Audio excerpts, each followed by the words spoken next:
बसपा प्रमुख मायावती ने मिल्कीपुर उपचुनाव के नतीजों को लेकर सपा प्रमुख अखिलेश यादव से सवाल किया है।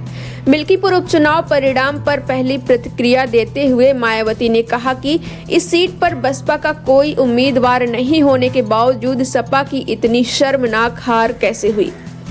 मायावती ने कहा, इस पर सपा के जवाब का लोगों को इंतजार है, क्योंकि पिछली बार हुए उपचुनाव में सपा ने अपनी पार्टी की हार का ठीकरा बसपा के ऊपर डालने की राजनीतिक कोशिश की थी।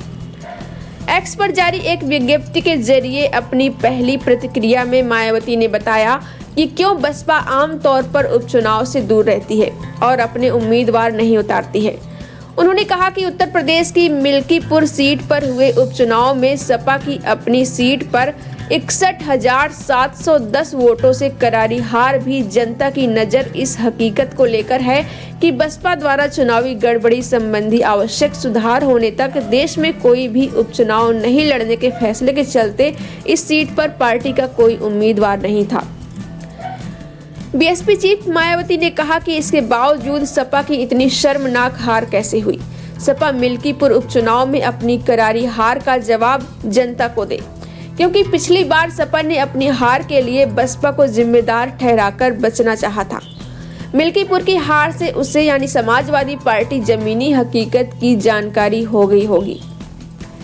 दिल्ली चुनाव पर बसपा प्रमुख ने कहा कि दिल्ली की जनता ने हवा चले जिधर की चलो तुम उधर की के तर्ज पर विधानसभा आम चुनाव में वोट देकर बीजेपी की सरकार 27 साल बाद दिल्ली में बना दी।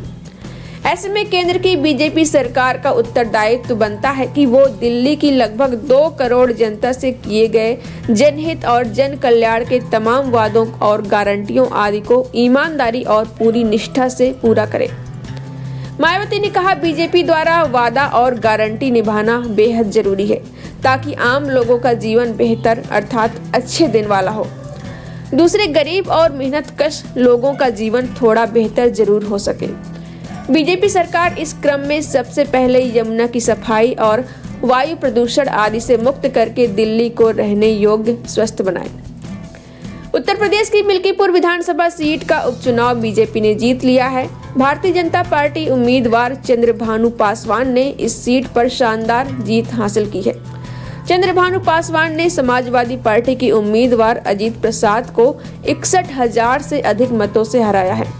31वें दौर की वोटों की गिनती के बाद भाजपा के चंद्रभानु पासवान को 1,76,397 वोट मिले, जबकि सपा के अजीत प्रसाद को 84,687 मत प्राप्त हुए।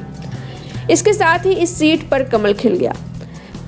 बता दें, मिल्कीपुर विधानसभा सीट अवधेश प्रसाद के पिछले साल लोकसभा चुनाव में फैजाबाद सीट से निर्वाचित होने के बाद रिक्त हुई थी, जिस कारण उपचुनाव कराया गया था।